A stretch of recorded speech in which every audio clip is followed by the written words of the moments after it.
Good morning, folks. We're all here today on Valentine's Day, which that's interesting. But anyways, we have Elam with us.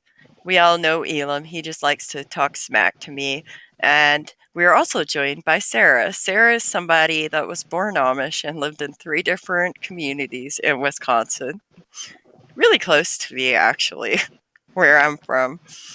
And she also has 20 plus siblings like me.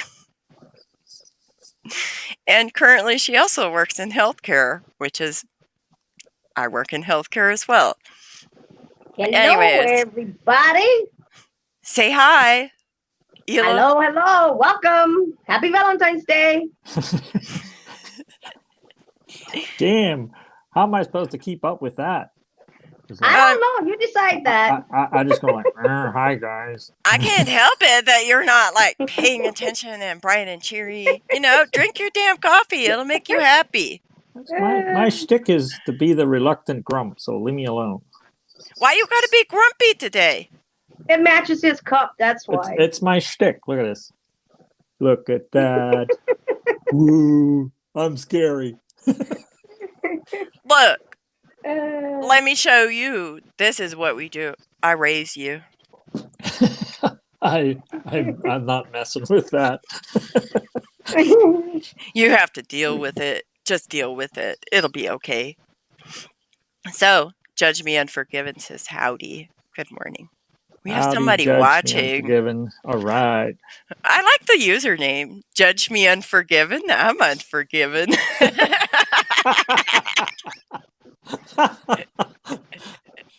Oh my It's a god. really great username. It really resonates within me. I'm unforgiven and unrepentant. Anyway, so It's today good. is, huh? It's good you're getting that out of your system before my good little Mennonite daughter comes on here. Well, you want to talk smack about her? Wait, oops. Elam, that's your child. You're supposed to be her biggest, be up there supporting her. I am trying to support her. And I why, said it's good you're getting that out of your system before she comes on here. why? You'd scar her, poor innocent child. Her. How is she innocent in any damn way? Well, I gotta think that way of her. She's my child. Okay, as long as that helps you sleep at night. Well, what about talking about dating? Isn't that what we're supposed to talk about? I mean, it's Valentine's Day. I mean, I kind of had a thought about that. Is it like did you guys celebrate Valentine's Day? Kind of goes with dating. Yeah, we it wasn't a big deal, but when if you were dating, you were supposed to give a gift or something, a box of chocolates, or I don't know what the heck. When you were school kids, you'd like make Valentine's for every child or something like that, and it's just like the kids and the dating people, pretty much, right? Those were the days of innocence, I'll tell you what. Huh. Innocence? I made a boy cry and I got spanked for this because I was like, I don't like you. that would be Mary, all right. She's not. Again. What was he, some first grader and you were like an eighth grade or something, or was it some No, jerk that deserved it? I was in 8th grade and he was in 7th grade and he told me he liked me and I said he likes not, which means I don't like you. And he went home crying to his mom and then they sent a note home to my parents and I got a spanking and a Oh stern my talking to. god. Hey, guess That what? poor Guess boy, who Mary. He finally likes decided to you. join us? All right. What does Look at this. Rachel have to say about Hey, that? Good morning. We good finally morning. have the Good morning, one and Rachel. final person. Rachel, let me give to you Elam's daughter. First off, I hear reports that she is just as stubborn and bullheaded as me. Yeah, I am. That's one. But two, I also hear reports that Rachel is proof that she is, children can evolve past the parents, and that the students can become the masters. And I've also heard reports that she's the favorite child. Is this true, Elam? Oh my God! See, now we're this is where's my safe word here? You just plead the fifth. I don't know. What you got to say for yourself, Rachel? I don't know. We worked on that for like, I don't know how long. That was my biggest priority, making sure that we had, some kind of way to introduce me to the show. Right. Yeah, to really razz on my dad.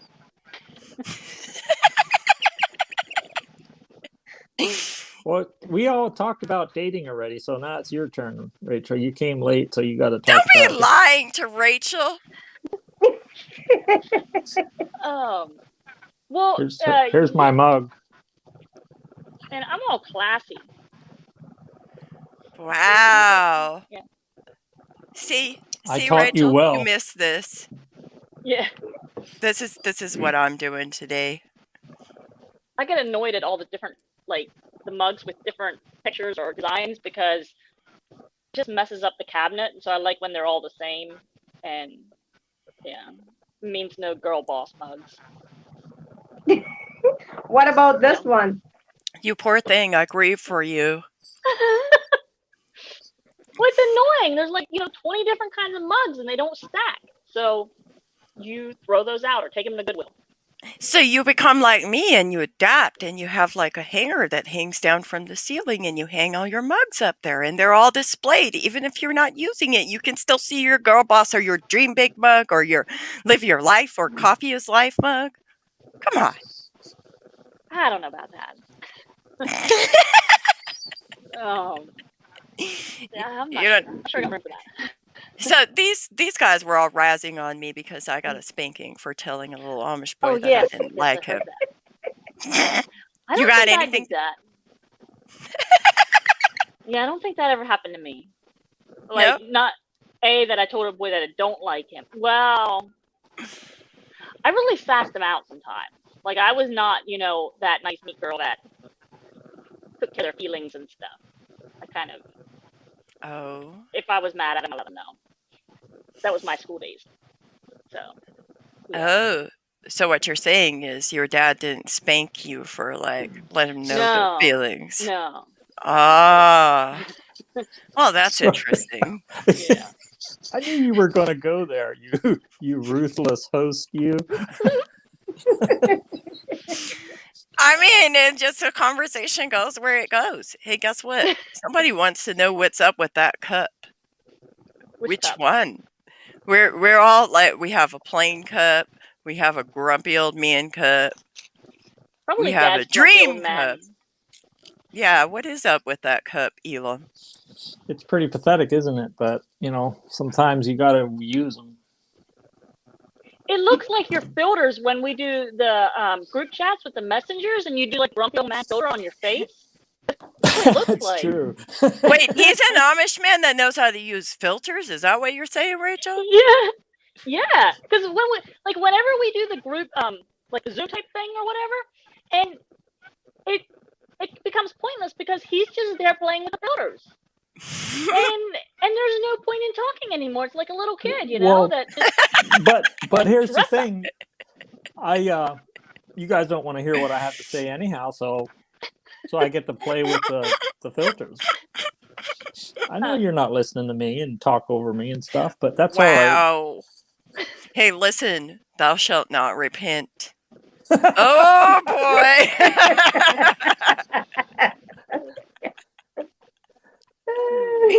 I guess I better get on that.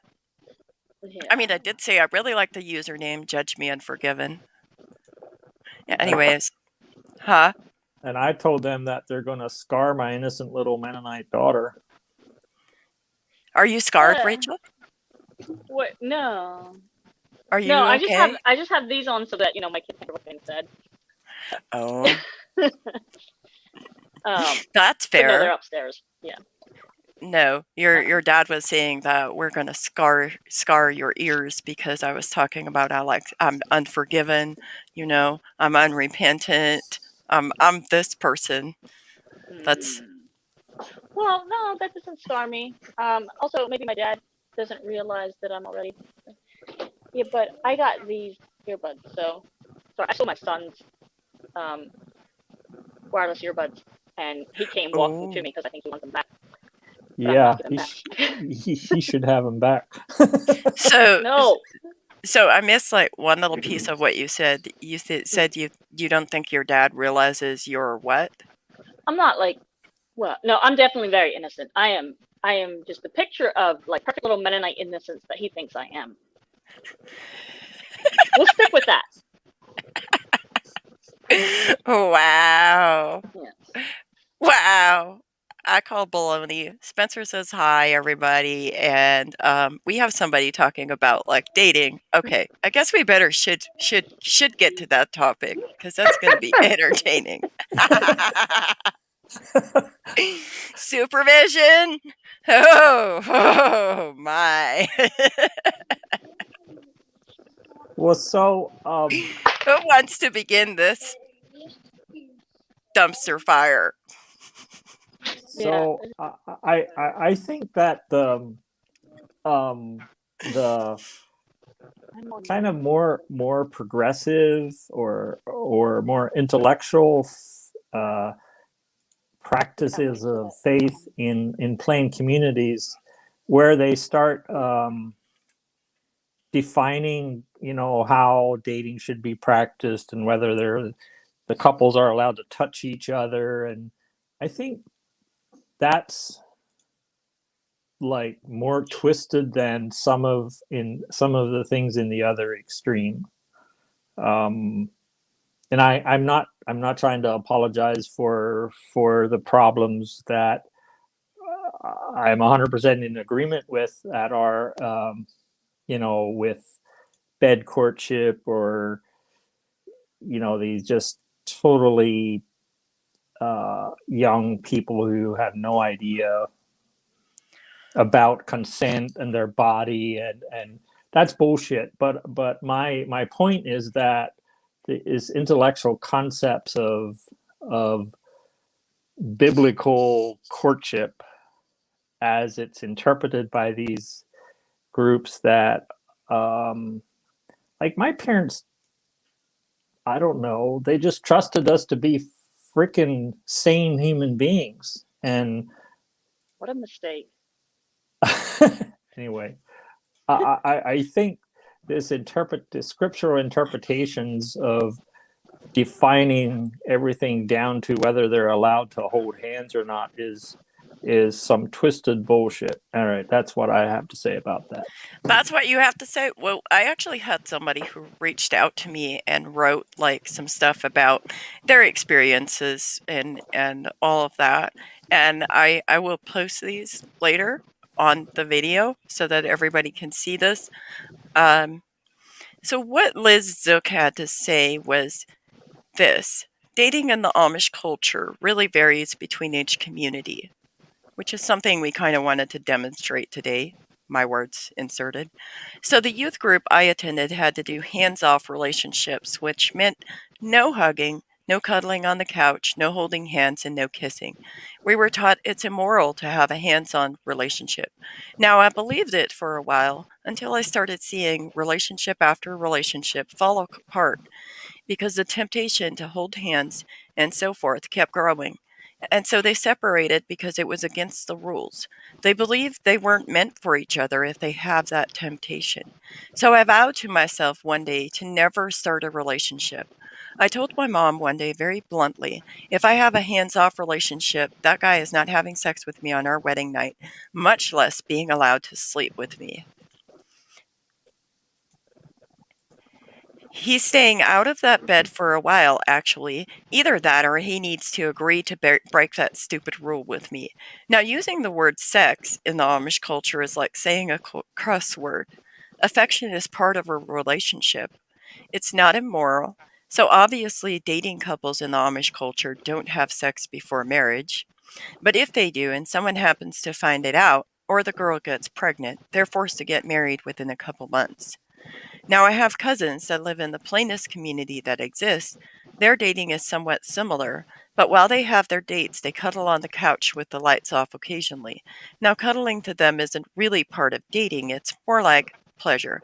And that's where the abuse starts in these communities. The girl is required to allow the guy to touch her, somewhat like an Amish woman having to have sex whenever her husband wants it. But some youth groups allow affection to a certain point. It all depends on which community you live in or which youth group you attend. And again, that's kind of like the diversity, the variety between different practices. Like when you talk about bundling or like, the chair, the Stuhlhocke, the chair sitting translation. When you talk about those practices, like it varies. And so, like, I think part of the issue with some of those practices is one, like, it's one extreme or the other, or there's like a complete lack of like understanding of what they're doing when they do that. But anyways, let's talk about the practices. So which one should we talk about first? Rachel? Oh, what am I supposed to talk about? The Amish in Lancaster County? Yeah, because Okay. she talks. Yeah. Well, so there's a lot of different things. As we talked about, like even within communities, there's a lot of different variety, and I'm going to talk a little bit probably about not just the Amish, but also the conservative Anabaptist, or the Mennonite, like older Mennonite, and other conservative Anabaptists. But the Amish would do. I like jumped on a little bit. I think Dad was talking about how it was done when he was little, and I'm assuming that's how it still is in some of the communities. I didn't catch everything he said. But some of the older Amish groups, it would be very casual, and some of the more liberal, probably like anywhere from middle of the line to more liberal groups, it is very casual. It's almost like in terms of how it starts and how it's not like some formal thing where you ask their brother and they ask the sister and blah blah blah. But it's just a casual, hey, do you want to do this or that? And that's probably the most healthy way.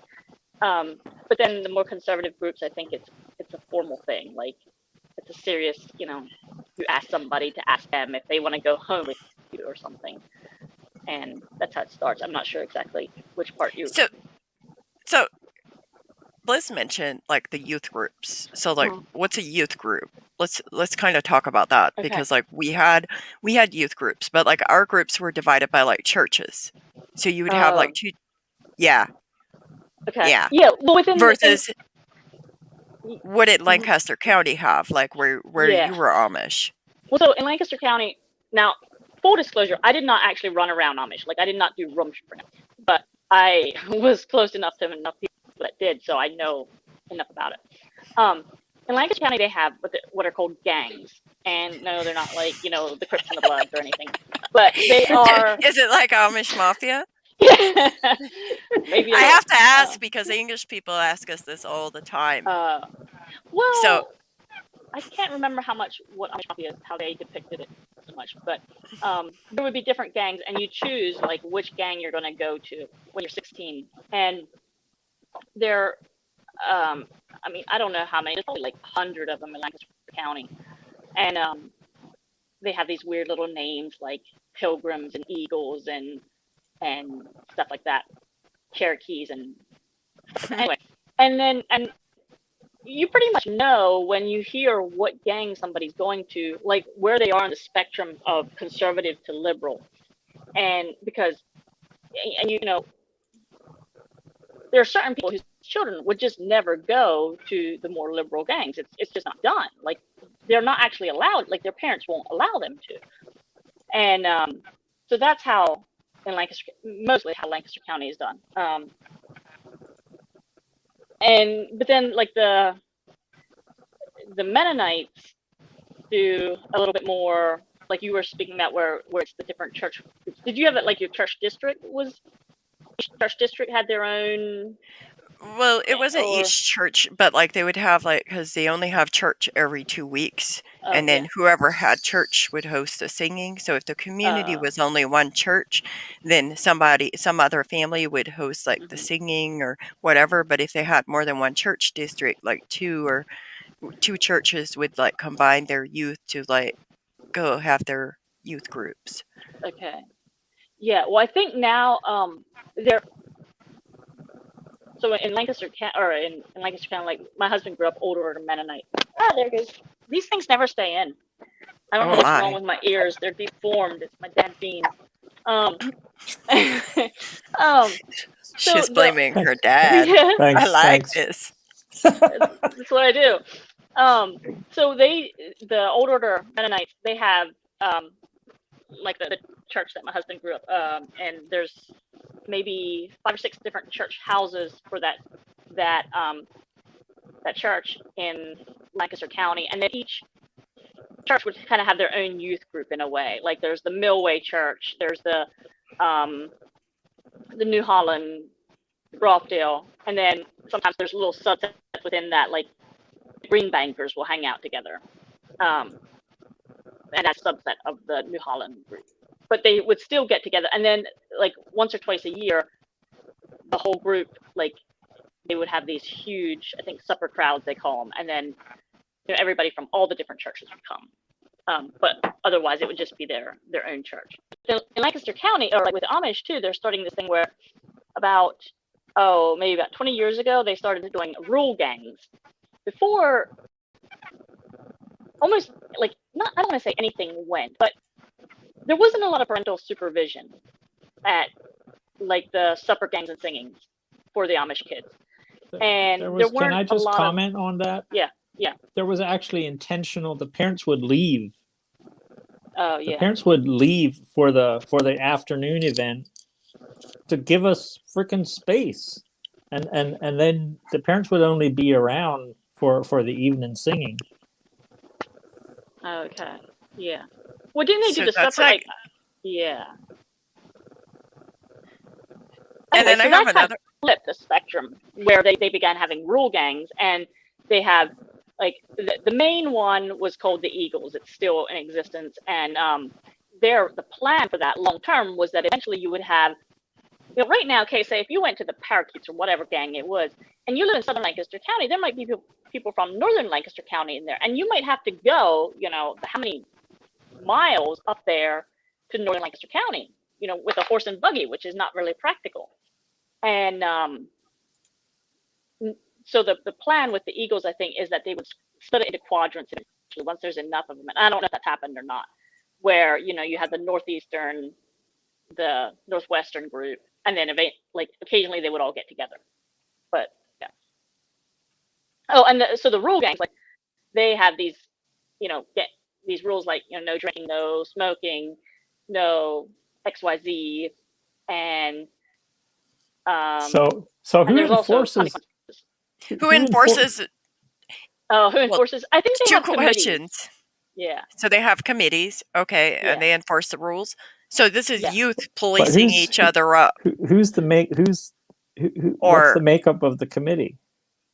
I was thinking there's parents on it, but I'm not sure. Are there women on it? I don't know. I don't know that A much. good question, Mary. And I have another question. So when the parents leave and it's unsupervised, like, okay, so is this a place where like it's co-ed? Like, are the boys and girls allowed to commingle, or are they like separated? Like I said, I didn't actually run around much, but I've seen enough of it that in my experience, Lancaster County Amish youth are very co-ed and even down to the plainer gangs.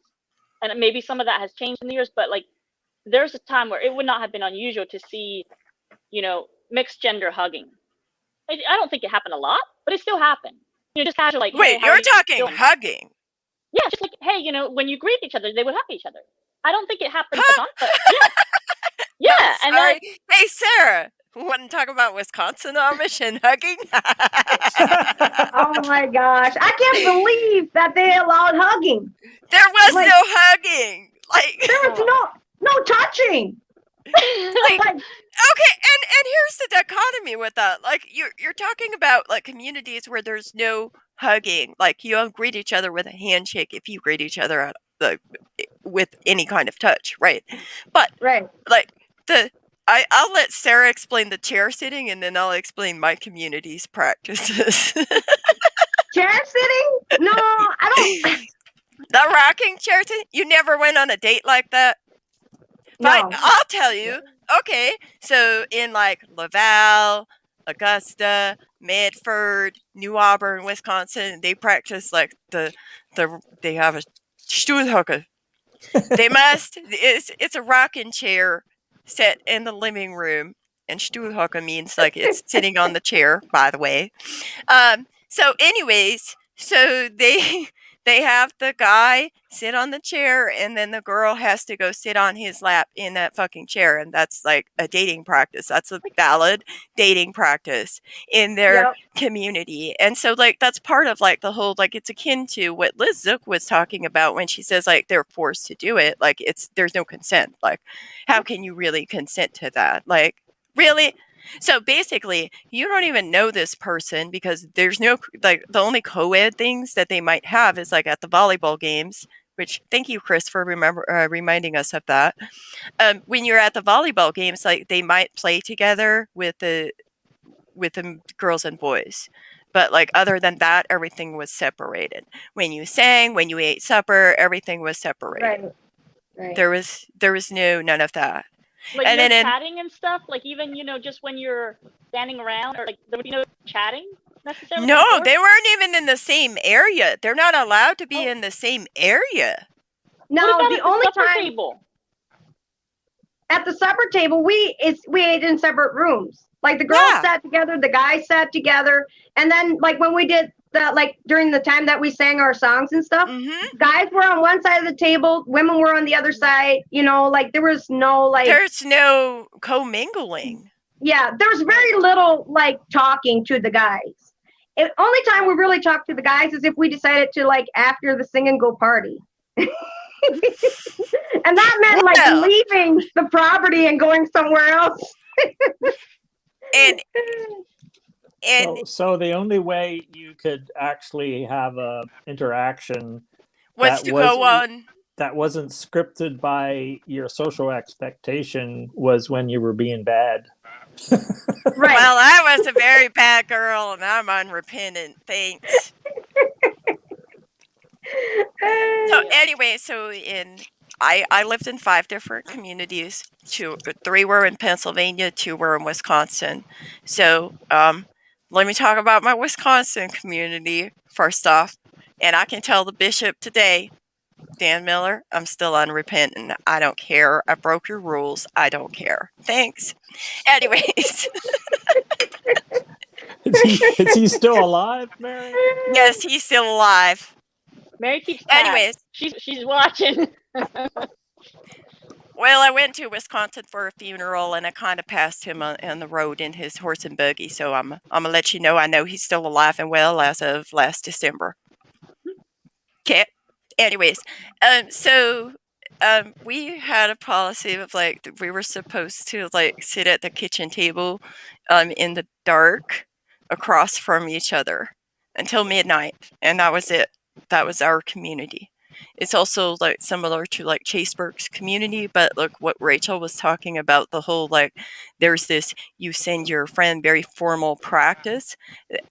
That was very formal. Like that community was very formal in how they practiced that. Like they would send a friend to go ask the girl, and then the girl would say yes or no. And like basically, like if somebody went on a date with somebody that their family didn't approve of, like they would talk to them, and then they would never go again. And then again, that was very similar in Cashton. Although the youth in Cashton were required to drive around in open buggies. In Oh wait, Wisconsin where's that? winter, huh? Wisconsin? In Cashton, Wisconsin. They would drive around in Absolutely. open buggies, and I remember there being temperatures of like -32 below and like -40 wind chill factor, and it's like, are you freaking serious? What's wrong with you people? Anyways, that's That's one thing I was thankful we didn't have to have the open buggies. well, Jasper didn't either, Yeah. but Ashton did. And then let's talk about Lawrence County, Pennsylvania. That is where my egg donor's family is from, and they still, to this day, as far as I'm aware of, practice bundling. Go ahead and tell me all about it, girl. Dead What do you want to silence, know? Mary. What is bundling?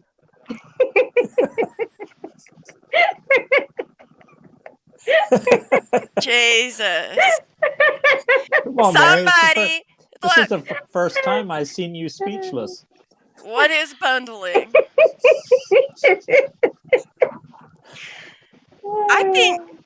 I think I need to be bad. Okay, so bundling is kind of, it's this practice of where, you know, they go to the singings and their singings are separated from what I remember, again, by gender. But then they ask a girl for a date, and then the guy takes the girl home, and she goes upstairs to her room and gets in her special nightgown that's specifically made for this. And he puts the horse away and then comes upstairs and gets in bed with her. And In his some misty people, clothes. he takes off his pants. And what Rachel said, for those who don't know, she was talking about his shitty clothes from like the horse shit and the, you know, the smelly clothes from the barn, basically. Mhm. I'm not sure if it's better that he takes them off or worse. Well, and I'm not sure either. And you know, so here's the thing: is they're not supposed to have premarital sex, even if they still but the father still comes up and puts a board in between them. What the hell you think? Do you really think that you putting two teenagers with hormones in that situation is a good thing? Are you serious? Like, Wasn't there some verse in the Bible about, you know, it's good to withstand temptation?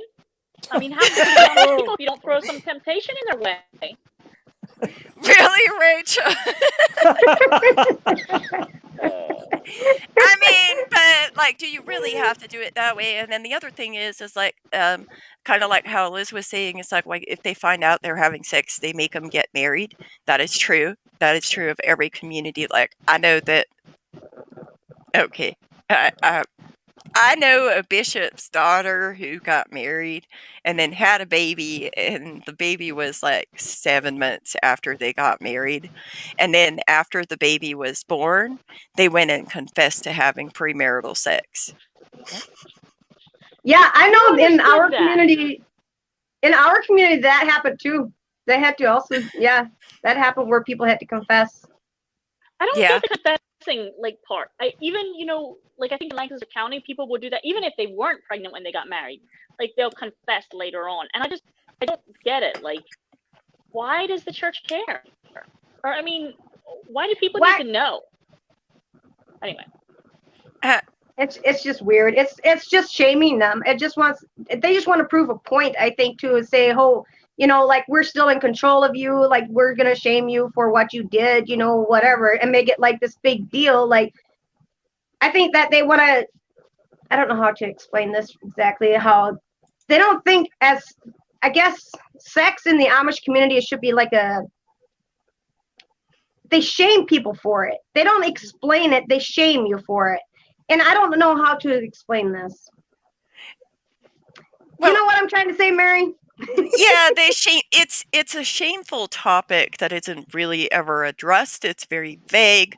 Like there are former Plain people in their 30s who had no idea how and why they're like going through like certain life things, even though they've had children. And like these people that were born as Amish women or assigned female at birth, like they don't know what's happening with their body. They don't even understand how they got pregnant. because it's never talked about. It's so taboo and it's so out there. And like the most you'll get for like sex education is basically like, well, you do whatever your husband wants to whenever he wants to inside the bedroom and outside, which also goes into like, I literally listened to a woman that bore like 14 children confess in church that she sinned because she didn't uphold her marriage bed properly. And I'm like, how the hell did she sin? Like, what? Excuse me? I don't understand this. But I think, there's most people do understand what is happening or what it is, but they don't get it. They get it in like conversations, schoolyard conversations, or where there's all kinds of misinformation and just it's not a healthy way to learn, even when they do know about it. Well, and then here's the question. What about the women that or girls that are on these dates and they did not consent to have sex and they're raped? And then they become impregnated and then they force them to marry the rapist. Can I just make a comment about kind of that situation? And and I'm sorry, I don't remember this person's name, but it's a young woman who grew up Amish and then left. And she wrote a book about it, and she was about a year on the outside, so she would have been about 19, because I think she left after her 18th birthday. And she was staying with a family who then went on vacation, and a person working in the neighborhood came into the house and raped her. She had no idea what happened. She didn't know there was a word for rape. She didn't know what sex was. She didn't even know to report this. A week later, he came back and did it again. She had no language, no understand. She didn't realize she could get pregnant, nothing. And this is a woman who was outside of the community for an entire year, who had the courage and the strength to do that. How many women are in those bed courtship rituals who have nothing to go on? That's a horrifying question. Right. Like, I'd love to know the name of that book or the author once you remember. Yeah. When you remember, you gotta like let everybody know what that book is, because that's something that should be like. It's a shame I don't have it. Just give me a second. I'll look for it. You keep talking. Why you gotta be like this? Yeah, we don't need your input for right now. You just let's talk about this, like the hand holding and playing volleyball. In the communities I played volleyball in as a teenager in one of the youth groups, there was no hand holding. That was not allowed. Why would you hold hands during volleyball? Yeah, well, wait, I was confused. Volleyball and holding hands at the same time? That's a lot of like balls in the head. How can you play volleyball if you're holding hands? How can you show how competitive you are if you're holding hands? Right, you gotta be competitive. Come on now. Never mind that it's a sin to take pride in being good at something, but oh yeah, but there's so little to take pride in. So, demut ist die schönste Tugend. Oh, let me translate that one. Oh boy, humility is the best cloak.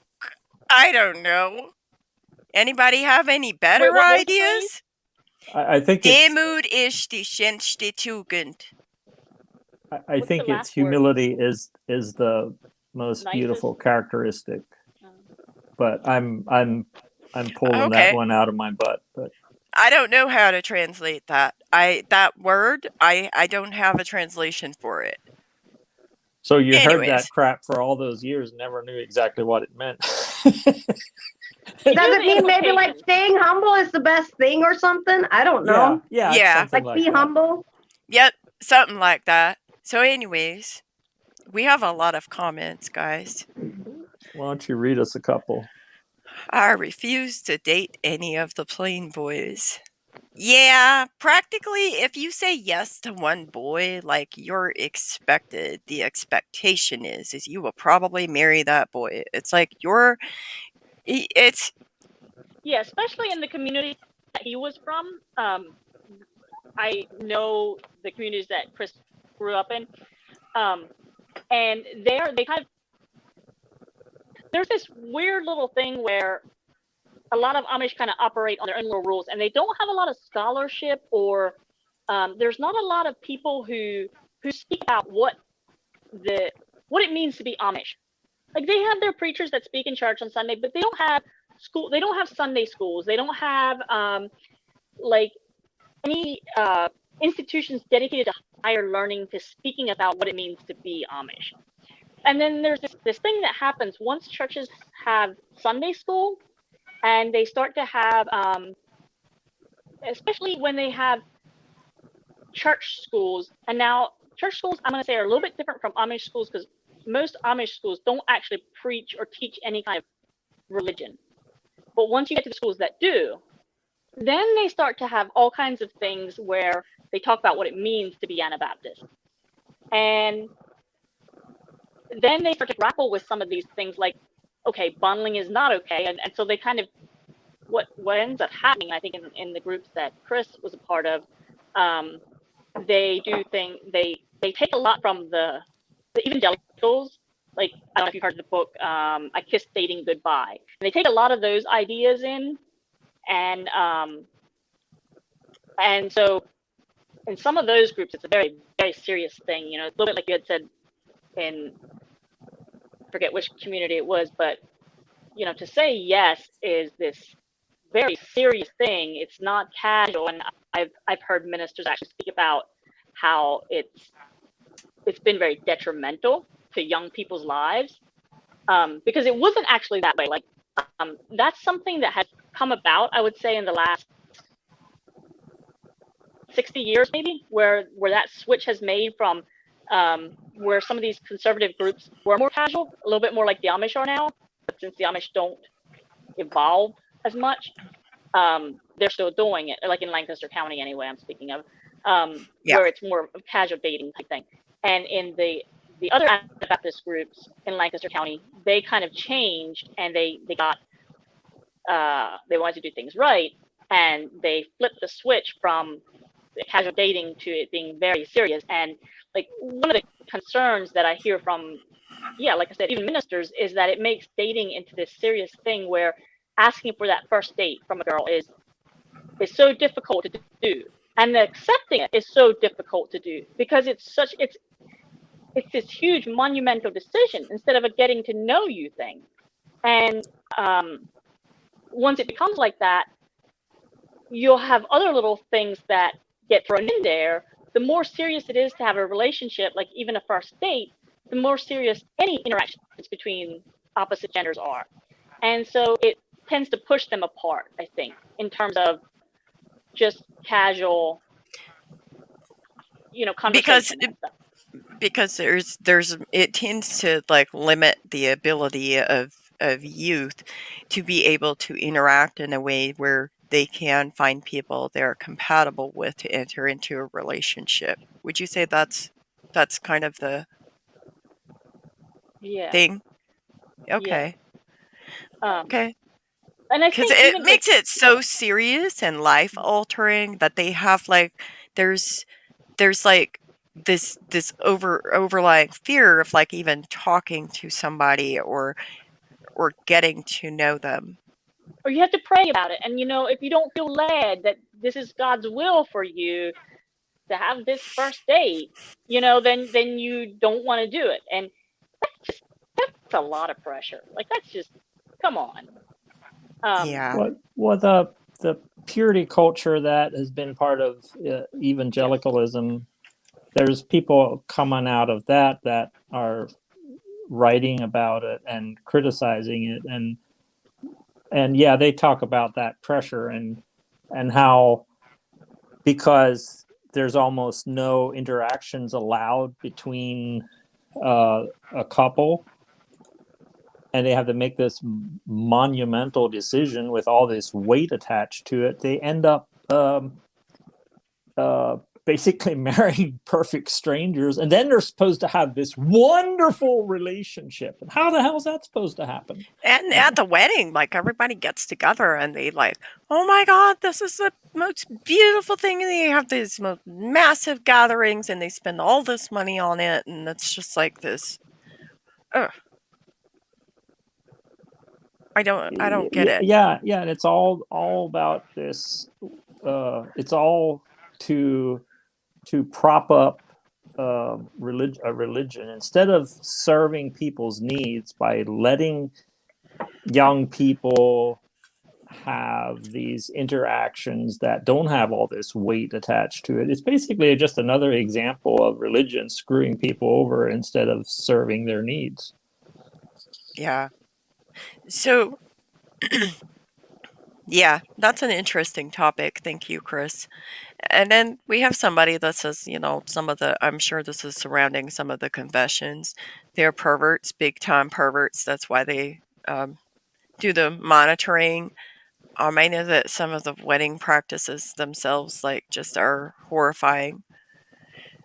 And here's another one. I know a young girl who was forced to marry a 19-year-old guy because she was pregnant. It was kind of forcing to marry an abuser in the Lancaster County. That's absolutely just despicable. Despicable.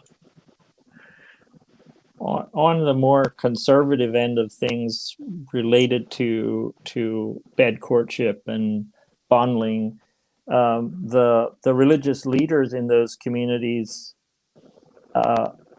approve of that because they don't want they basically want to force young people into a marriage relationship and Well, it's it's like considered good. Like once you're married, then you settle down and you don't have a desire to leave. And so it's seen as a benefit to their church or to their community to have young men get married quickly. But Elam, were you ever when the Dina como fosse already? I was a good little Amish boy. So when the ministry comes to talk to you about your sins, that's my best translation for that. But when they come and they do this already thing, they will want the details. They'll want people to tell you exactly what your sin is, and you have to confess it to the ministry. And it's usually 2 or 3 people who come. And common practice is always to send the deacon. The deacon has to be a part of that.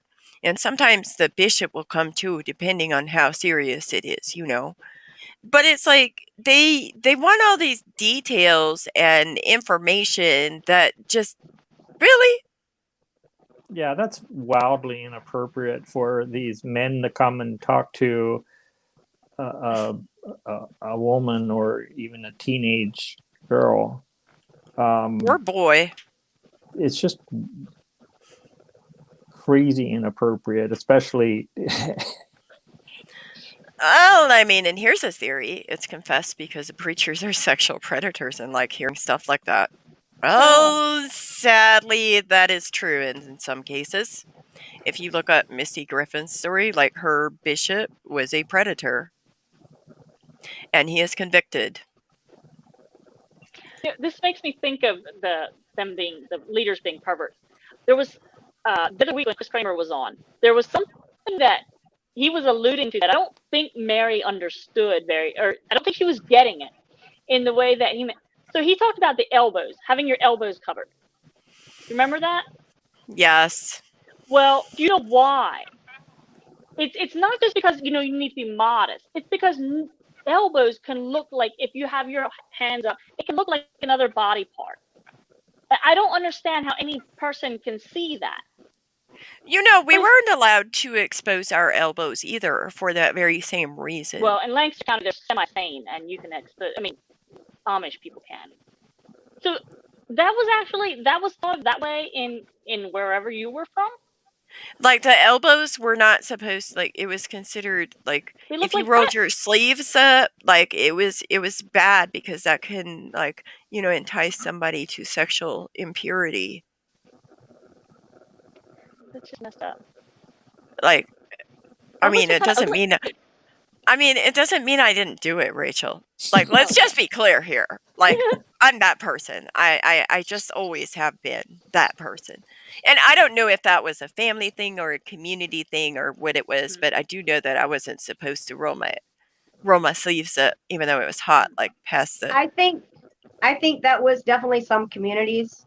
Actually, I know there was some communities that didn't allow that or didn't want people to roll their sleeves up past their elbows. In our community, we did, but well, Didn't some of your communities have short sleeve shirts for the men too? no, we all had like long sleeves, but we were allowed to. Well, in Laval, we were allowed to like roll our sleeves up and stuff. But in Augusta, I think you had to wear them down. Like you couldn't go past your elbows or something like that in Augusta. Man, they're practically like nudists in Lancaster County because they have short sleeves. I mean, you don't wear the shirt, but you have short sleeves. They're practically nudists, Rachel. Really? Well, I mean, like I'm thinking, you're talking about like covering the elbows, and I'm thinking of the young Amish people that are out there like mowing the yard or working in the fields, and they'll roll their sleeves like up to their shoulder because so they don't. Oh my God, that was not allowed. Oh well, it's not allowed, but that's I guess the equivalent of showing off your elbows in Lancaster County. So, yeah. All right. So don't show off your elbows. Wait. So can I introduce a subject here? When Sure. I was a young person, there was a spectrum of the lengths of dresses that the girls and women would wear, and there was this general idea that young people would wear shorter dresses and there was there was hardly anything above or even at the knees, but young people would generally wear shorter dresses, and there was a spectrum of from the conservative to the more, I don't know what the correct term is, but progressive or liberal. And then all of a sudden something happened in the last since I freaking left. Now the most progressive groups wear these dresses down to their ankles, and Chris talked about that. And anyway, that does it mess with your mind a little bit, Dad? Is it like cognitive dissonance every time you see them and you're like, wait, you got all the hallmarks of a built person, but your dress is too long, lady? Well, I know when I was as a young person, the outsiders, the sort of evangelical but plain started doing it, and now all the Amish and the Old Order Mennonite women and girls are doing it, and I just think we should have a conversation about that. What happened? What's behind it? And I don't want to make light of. Chris said that was important because they felt like the men were oogling them, and it made them very uncomfortable, and so that was a response. I don't want to make light of that, but that kind of issue. But to me, I'm like struggling here. How is this different from the Taliban, where there's this complete covering? Sorry, I'll shut up. Really, Rachel? Sorry, my phone went crazy. Well, one of the things at first when that became like, I would say it's probably been 15 years since the very first people started, like within the Lancaster County Amish, started doing the longer dresses, and it's just been, at first it was just a tiny little subset. And at first I was actually speaked against. Like ministers would say, no, don't do that. Like that's because like the world, which I always thought was just kind of a sign that it has nothing to do with whether something is modest or conservative or right. It's just about not being like the world. So it's a separation thing. It's how they hold themselves separate. Yeah. And they would say, of course, that But the people who speak in favor of not having the long dresses would say is that once they have the long dresses, then they make them more eng, which eng is, I guess, I the know word what for you mean. narrow. Yeah. Narrow. They're more tight. Yeah. And it just, all it means is they're better fitted dresses. Yeah. So, yeah, I don't know. I guess I don't really. But see, what's kind of funny about it is that first started in the conservative Anabaptists. Well, the conservative Anabaptists, like the more liberal, the car driving groups now, some of those are starting to go back to the shorter skirts.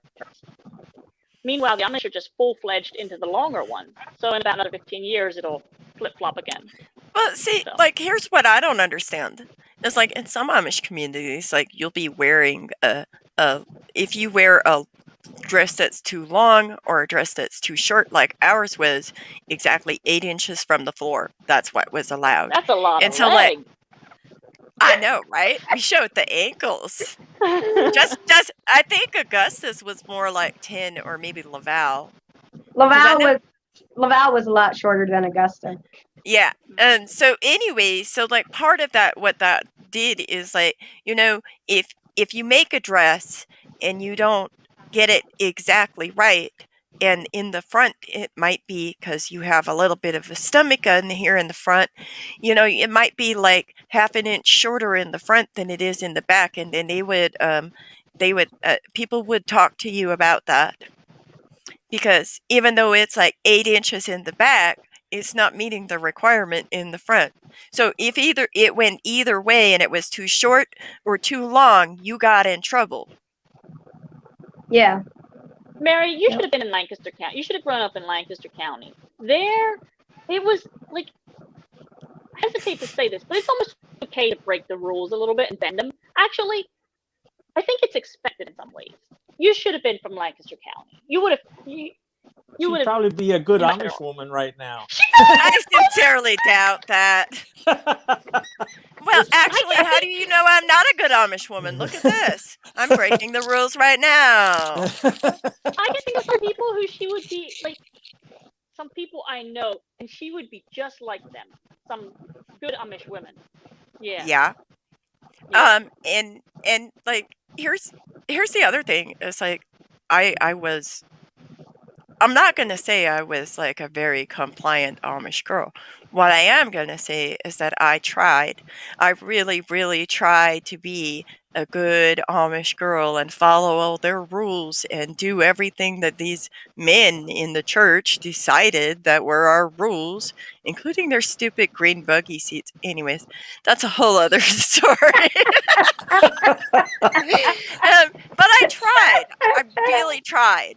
And I just was never successful. I guess some people would say I have a problem with authority, but there's that. So we're running out of time, and we have a lot of comments to go through. Okay. You got something to say, Rachel? I was gonna say, like, the problem with authority. I don't know Sarah, but the rest of it, like, you're in. I'm a what? You're not the only one on this group that has a problem with authority. So. I don't know. Are you talking about your dad? Or are you talking about yourself? Well, listen, he taught me. He made me this way. I wash my hands. Oh, really? Uh-huh. So when Rachel calls me up next week and says, I want to come back and talk about how my dad washed his hands of me. Okay. I'm just not taking the responsibility for her anti-authority, you know. She had that all on her own. She got it from her mom. You can't blame her mom for everything. That's not how this works. Yeah, Dad. I'm just Can you translate that, Rachel? Yeah, Dad, don't do that. So anyways, let's go back to the comments before we run out of time. So somebody asked, is it bundling? Yes, it is bundling. It's just their variation. And some families do use a board and some families don't. I don't know. I never actually did that for dating. But I can tell you that as an Amish youth, I did sleep in the bed with a boy that I was dating. Oops. And I'm unrepentant. I don't care. Oh, so this person is not plain here, but a very religious family, was not allowed to touch others, boy or girl, and told I would get pregnant if I danced near a boy. Also, dancing is forbidden. Oh, so this is an interesting thought. Dancing!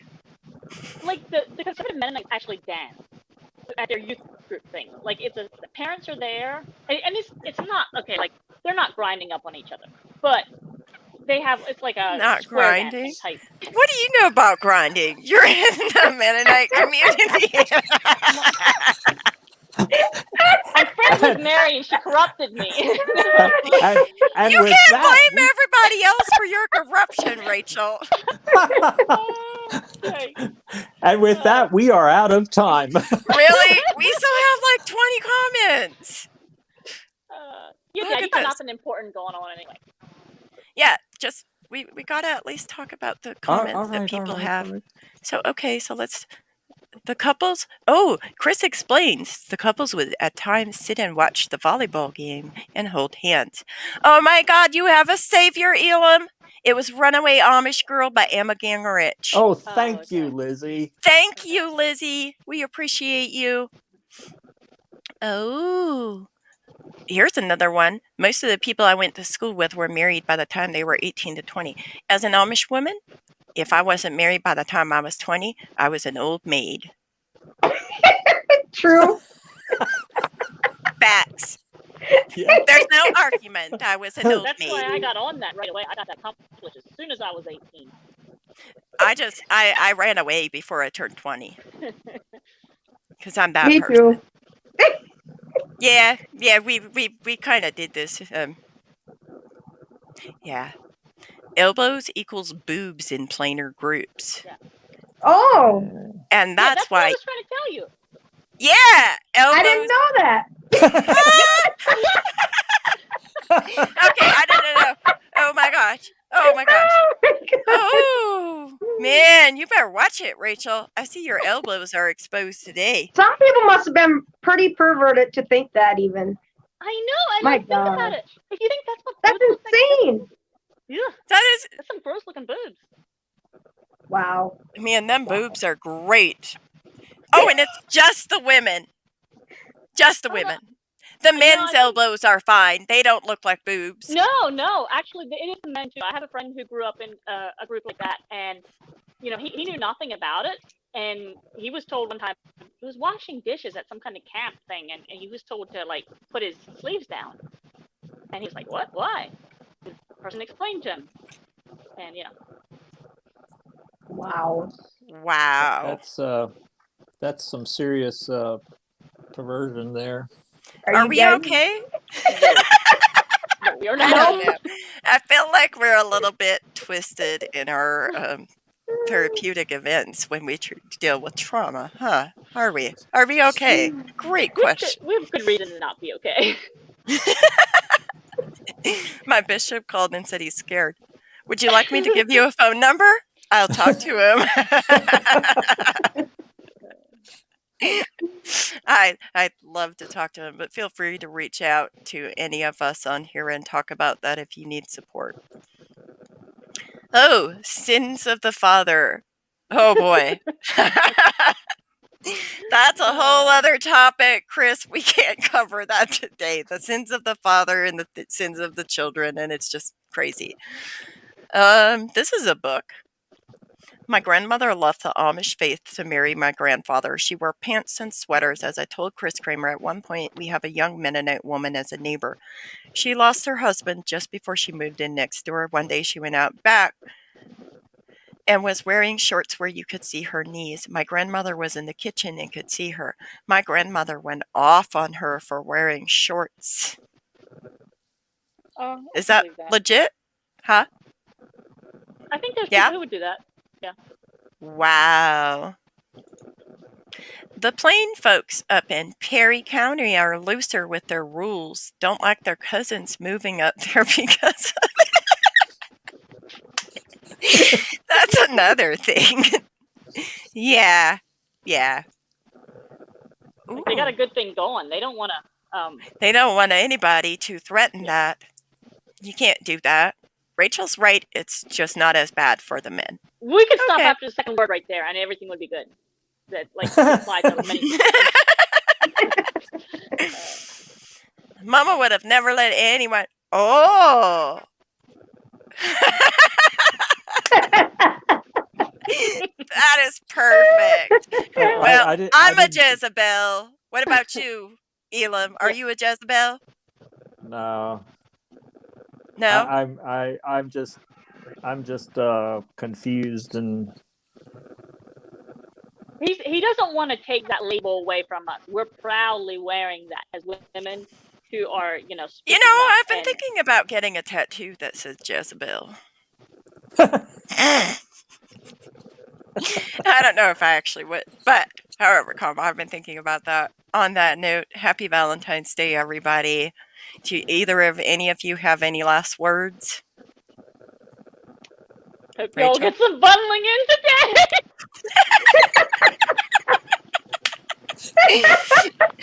After all, it's Valentine's Day, so why not? That's right. Show people love. Ella? I'm good. All right. Happy Valentine's Day. As Rachel said, hope y'all get some bundling today.